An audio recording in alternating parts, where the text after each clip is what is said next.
Hello everybody, this is A Baboon, and I thought I would take a break from my Skyrim playthrough and try something a little different. This is a game I've been playing called Civilization V: Gods and Kings. It's a turn-based strategy game, and turn-based empire building, really. But there's lots and lots of strategy. It's very deep, and it's quite a lot of fun to play, so I hope that you like it as much as I do. I hope you like watching as much as I do playing. So I'm going to start a new game. And I like to play random because it's just more fun. Because then we don't know what the map looks like or anything, how big it is. I'm going to play...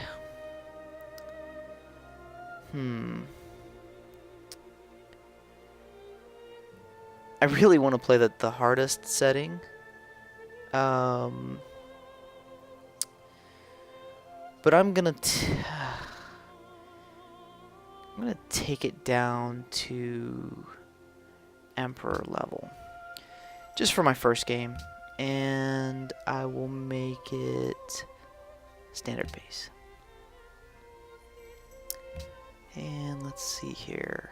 There's a lot of different settings you can choose.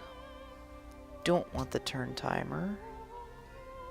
I do want this, disable start bias. It just basically means that they don't give everybody the same resources. So some civs could start with a better start than others. And I like this too, it's random personalities, which means that the AI-controlled civilizations that we meet will not necessarily behave as their historical counterparts would.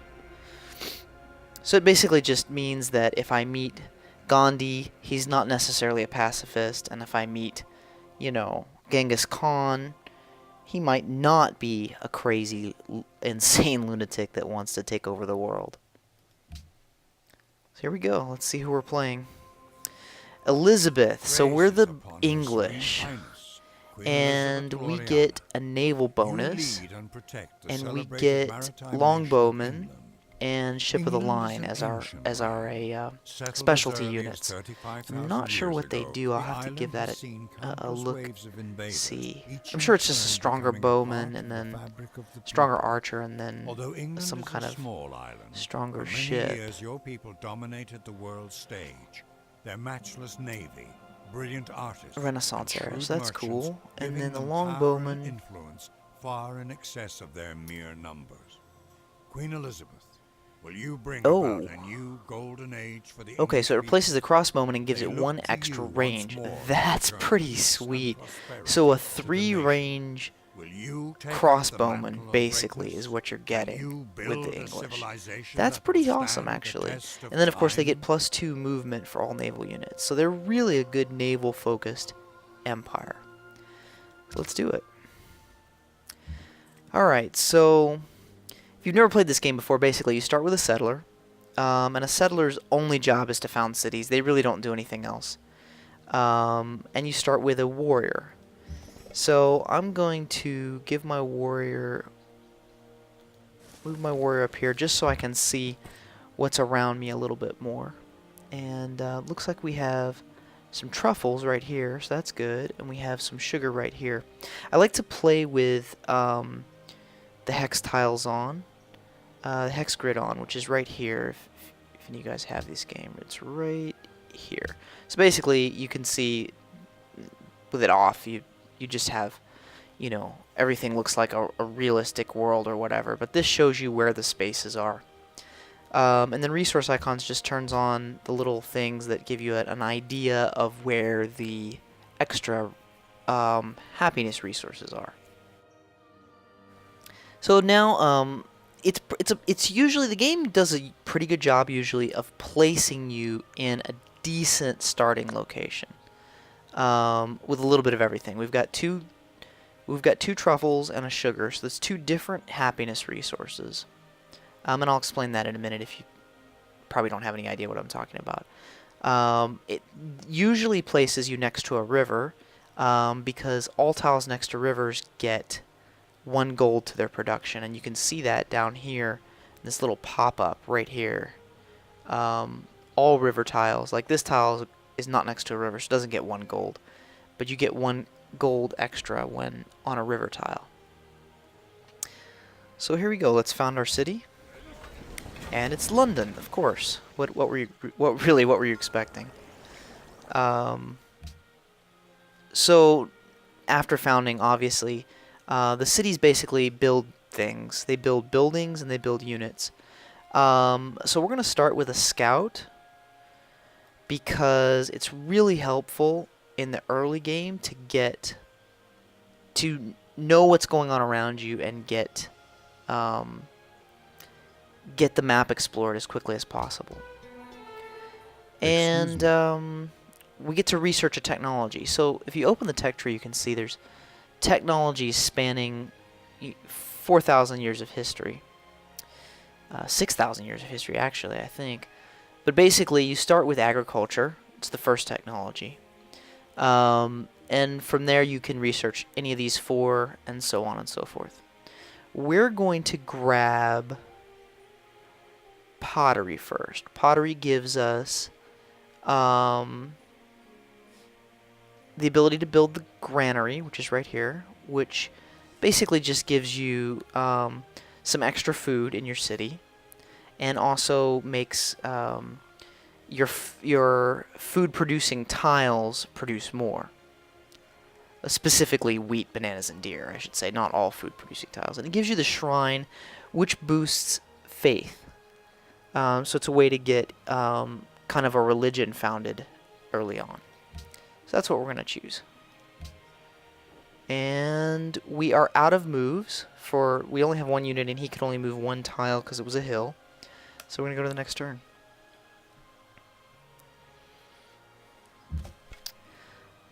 And we have, okay, so we can see how big the game is now. So we have 1, 2, 3, 4, 8 players. So that's an average-sized map. That's a medium-sized map. 8 players. That means there should be 16 city-states to meet as well. And so let's just go over here. Ruins. Lovely. So ruins are great. Ruins basically give you something for finding them. So when I go into them, it's going to give me, these ruins gave me a technology. So basically a free technology for, I found it supposedly from an ancient civilization or whatever. And so that's cool. Next turn. Now notice this here. This is actually tundra, this gray area. So what that means is that we are actually close to the southern end of the map. Oh, we found a natural wonder. This is great.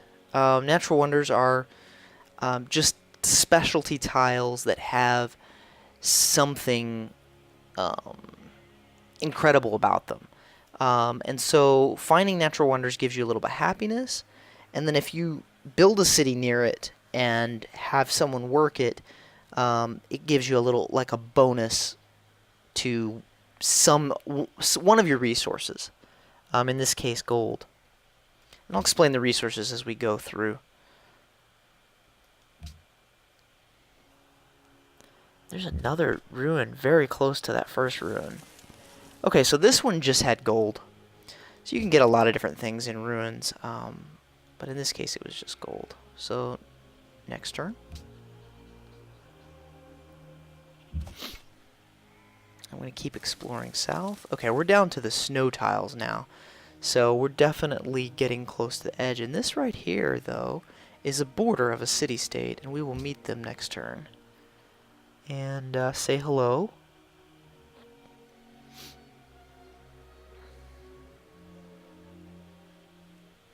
This game has several resources that you have to keep track of. This is Zanzibar. Excellent.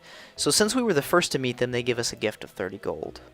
And city-states they're like full-on civilizations, and I'll get into the differences in a minute, but the only difference is they have no desire to grow and expand beyond their city. they'll expand their borders, but they will never. Their borders are here. They'll expand their borders, but they will never found a new city. There are a couple of circumstances where you can have a city-state with more than one city, but it's usually, you know, it's not very common. And they certainly don't found them, like I said. So there's a lot more down here to explore. Okay, so our scout is done. Now, scouts are weaker than warriors, but the one thing that they do get is they get extra movement. So they can move. They still move 2 tiles like a warrior, but they move 2 tiles regardless of the terrain. So they can move 2 tiles through forest, woods, rivers, whatever. They get a real bonus to that. I'm going to tell this guy to auto-explore so that I can just not have to worry about him for the moment. He'll find the important stuff.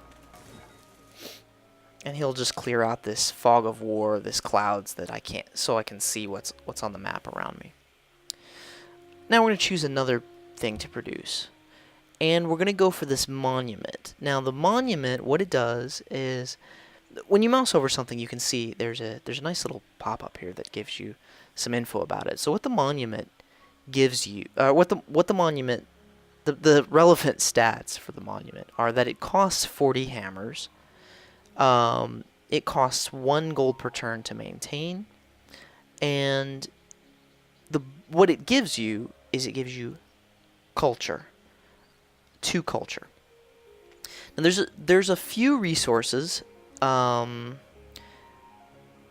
Getting culture is a good thing. I'll just explain culture first since we're getting it. Culture, which is right here, comes from several different ways. You can find it in ruins. You can be given it by city-states and I don't think other civilizations. And there's a couple other weird ways to get culture. But the most the main way that you get culture is by building culturally important buildings in your cities. And so in this case, we have this monument will give us 2 culture in the city, which will boost our output per turn, right here, which is only 1 at the moment, but it will become 3 once the monument goes into position. So that would be 3 per turn, empire-wide. But the other thing that culture does, and the other important thing that it does, is the more culture you have, the faster your borders expand. So you will see, and in fact, if you don't have any culture in a city at all, the borders will not expand. It will just stay in its default 7-tile configuration. But you'll see that the borders actually pop out as we go on, and this city gets more and more cultured. The other big thing that you get from culture is social policies. So you can see it says 7 of 25. So the next policy is going to come at turn 25. And social policies you can see here. And I'll explain them in a minute, but it's basically a tech tree. Another tree. It's called the culture tree or the social tree. But basically it's bonuses that you can get to your empire for different purposes. And we'll go ahead and go to the next turn. Kind of get things moving. Oh, we found another natural wonder. That must have been our scout, which found this Uluru or something. I can't really. It's kind of small. That's cool. Okay. So once again, bump to happiness from having this. So this is really cool. And he's about to find another city-state right here. So we've got a couple city-state neighbors very close to us.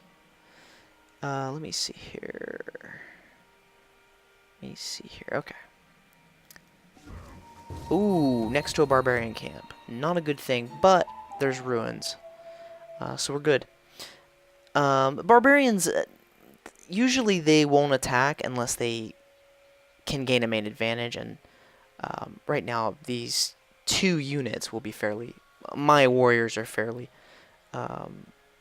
it's a fair fight, let's put it that way. So when they're attacking, they would attack me if I was in open terrain, because combat's kind of complicated, but the way it works is if you're in open terrain, you get a defensive penalty, and if you're in rough terrain, you get a defensive bonus. So anyway, this will be okay for the moment, but we may have to deal with those barbarians later. And I should probably explain what barbarians are. Let me get rid of this too, so we can actually see what's going on. Okay, so I discovered an ancient ruin, found a barbarian camp, discovered a natural wonder, and my city has grown by 1 citizen. So now there's two population in the city, so that's good. And we're about to get a new technology as well, so that's nice too. Let's go to the next turn. This is kind of helpful sometimes, but I'm going to turn it off because it's not... It's going to annoy me. So we finished researching technology on this turn. So that's really helpful. We'll be... Finished researching pottery, I should say. Don't remind me. Go away. Go away. Alright. Need to actually set my... options. Here we go. No advice. Yeah. I don't want any pop-ups. Okay. Alright, so I'm gonna grab this ruin. Oh. Culture. Wonderful. Okay. So, now you see, we just grabbed 20 culture, and so we're gonna get a social policy next turn, which is really, really helpful. And we get to choose a new tech to research. And here's where we have a lot of choices. Calendar gives us the ability to construct a plantation. And plantations are what we need to get this. Animal husbandry would lead us to trapping, which is what we could use to improve this. But we don't even have a worker yet. So we really can't do either of those things. So it's kind of not really that helpful to go to right away unless you're pumping out a worker faster than I am. I'm actually trying to get this monument to get the social policies humming along quicker. Bronze working does a lot of good stuff. Masonry, same thing, does a lot of good stuff. I can build the pyramids, which is a great wonder. And I'll explain wonders in a second. I'm going to go for writing because it gives you the Great Library. And the Great Library is really cool because it's a world wonder that increases your science and your culture. Being a world wonder, let me just show you. Being a world wonder, we don't have any wonders available to us yet. I'll explain that in a second then. Because I kind of have to have them up there in order to explain it. So, yeah, we're going to the next turn.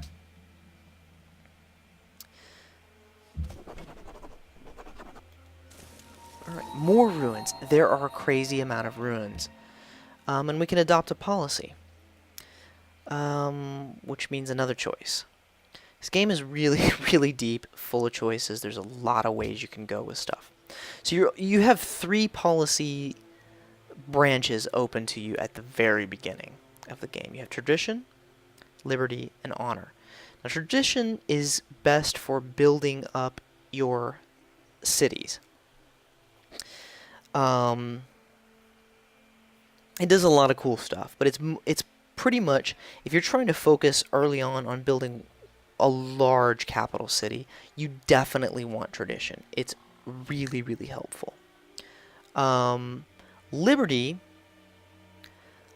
is helpful if you want to expand fast. So it gives you cheaper settlers. I think this policy gives you cheaper settlers. No, this policy gives you cheaper settlers. No? Which one does? This one. This one right here. it does a lot of stuff for if you're wanting to expand very quickly and build a lot of cities, you want to go with liberty. Honor helps your army strength, which is a very good thing to have. And so it does a lot of great things for you, but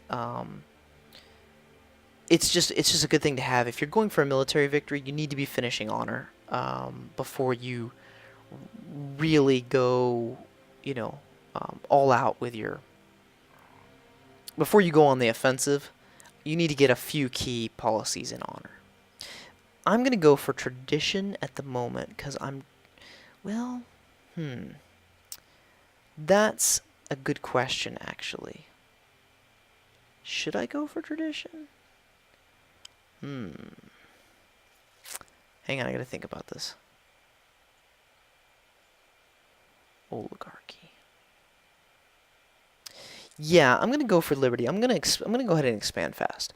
I kind of like that. I try to do something different every time, but this time I think I'm gonna go for liberty. So if I adopt liberty, I get basically +1 culture in every city, every single city that I found, which is a really nice thing to have. So we're gonna take that. All right.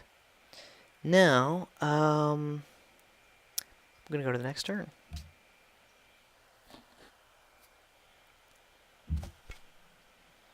And we're gonna pick up this. Okay, so this ruins was pretty much a waste. It gives a location of a barbarian encampment. Not really that helpful, and I think that barbarian encampment's right there. Whatever, I'm not that interested in it, but hey. Where did my scout get to, actually? That's interesting, because he was... Oh, right here. Okay, cool. Next turn.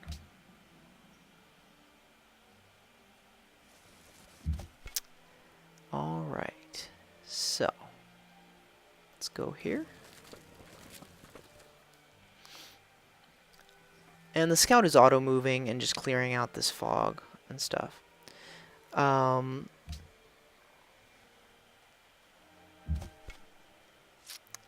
Next turn. More ruins. I've never seen this much ruins this close to my city before. It's really, really astounding how many ruins there are.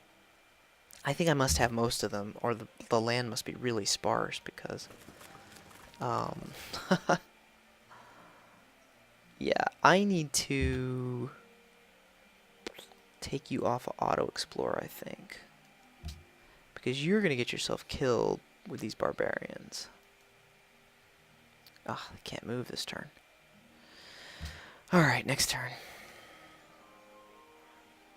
Yeah, they're going to be attacked. Luckily, they were able to fight off most of it. And they can run away, because these guys will be real slow in the woods. Okay, so I found advanced weapons in this one. And it upgraded my unit to a spearman. Which is great, because nobody else has that tech yet. At this early in the stage of the game. And I get to choose a new production. Notice we got a border pop from the culture. So we've now included this tile within the borders of our city, which means we can work it, and also means that no one can enter that tile without our permission. Okay, so we are done with that culture building. We're now producing 4 culture per turn. The city is producing 3 from buildings and 1 from the social policy.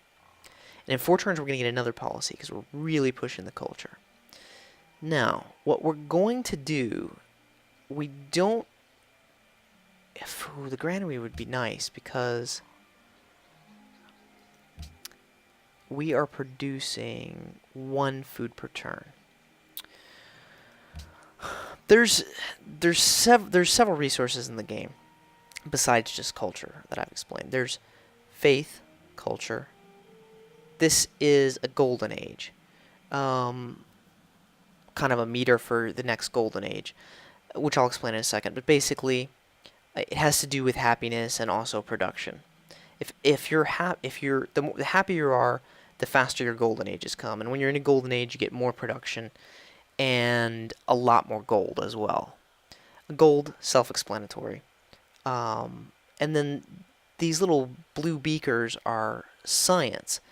So basically how much science you are producing in your cities. And science, the faster you get science, the faster that these things come online.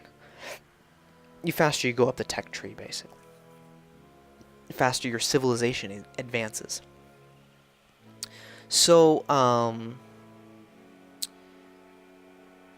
forgot what I was saying. Okay, so that's the major resources. The one that's not visible, the two that are not visible up here, because they are only inside cities, they are not empire-wide, is production and food. So basically food and hammers are only inside cities. They do not transfer from city to city. It only counts inside the city. So basically, food is pretty simple. All it does is keep your citizens fed, but more importantly than even that, the amount of food that you're producing determines how fast your city grows. So 16 turns into a new citizen is born. If I was producing more food, that would go up. Culture is shown here. This is the culture being produced in the city, not empire-wide. We only have one city, so it is empire-wide, but this meter simply shows what's in the city. And it tells me that I have so many turns till border growth. And these little pink highlighted tiles, it's going to randomly pick one of these pink tiles to expand to when this meter goes all the way up in so many turns. Well, anyway, back to what I was saying. The important thing to note here is that we are 16 turns away from growing, because we're not producing a lot of food. That's a problem. But we have 6 turns until this is done, and I want to get started on the Great Library pretty much right away. So I need something that's going to take about 6 turns to complete. And the shrine is 8 turns. The granary's 12. That's just going to delay me too long, even though I could use the extra food. Could really use the extra food, actually. What would happen if I changed to production focus? Stagnation and 10 turns to the granary. I can't afford to not grow. To take 10 turns not growing at all. I mean, we'd be almost to the next citizen by then. So I cannot do that. I just can't. Boy, it'd be nice to push that granary. The scout is 5 turns. It's not really enough. I think we're going to have to go for the shrine or another warrior. There are a lot of barbarian encampments right nearby. I'm going to go for the second warrior. That's too important. Next turn. There's a lot of barbarians kicking around, and that's a problem for me. Even though I have spearmen, there's a ton of barbarians that are going to need to be dealt with, and I need to find a place to expand to as well, because we have decided that we're going to fast expand. Let's go here, see what's north of us, because that might be a little bit better terrain. Let's go here. Okay. Next turn.